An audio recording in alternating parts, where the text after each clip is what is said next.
Ace na 32 inch. Ang problema ng unit natin ay may backlight pero walang display. Okay. Yan na.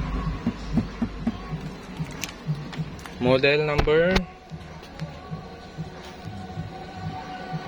32 lead 808.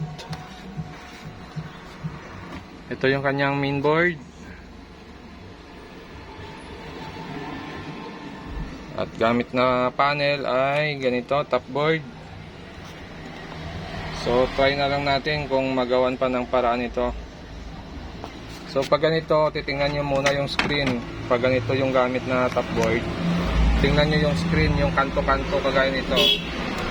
Yan, tingnan nyo yung kanto na yan, kung may spot or doon yung problema. Kadalasan sa mga ganito kasi may problema yung kanto kagaya nito, kita nyo ba? Yan, nag-leak ang signal natin dyan sa gilid na yan. Nag-leak yung glass, nagkatas. So positive na ito ang may problema sa atin, yung side na ito. So gagawin natin dito, tanggalin na natin lahat ng resistor dito. Yan, lahat yan. Try natin pag natanggal ba natin lahat ito, ay magkakaroon ba ito ng display. At kung bago lang kayo sa aking channel, huwag kalimutan mag-subscribe.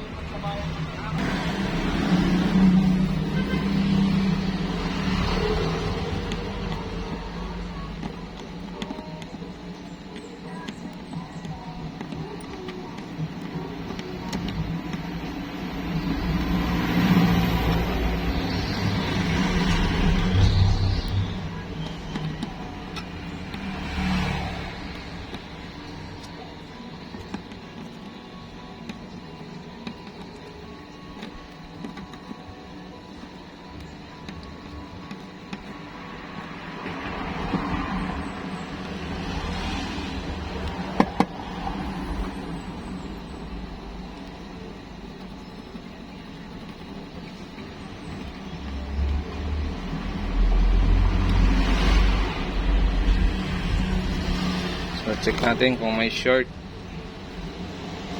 Okay, so malinis na, walang short. So testing ngayon natin, titingnan natin kung magkaka-display pa ito. Power on lang natin. Yan, nag-on na siya. Yun o, nagka-display pa siya o. Okay. Pero negative na, no? Ayan o. Laki na ng tama ng salamin niya. Nagkaroon na rin siya ng guwit. Yan.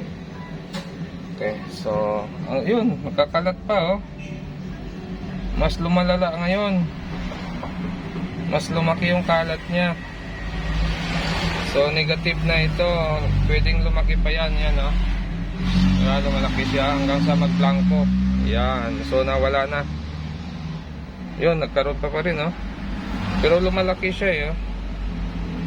Yan, lumalaki yung katas niya sa gilid. So negative no, sayang. Hindi kaagad na pagawa.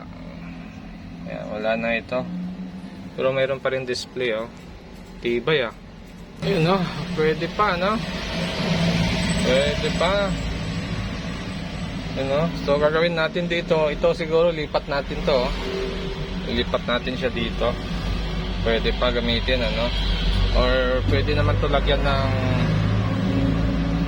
tape na black kung hindi nalalaki. Pero yung mga ganito kasi pwedeng lumaki pa yan.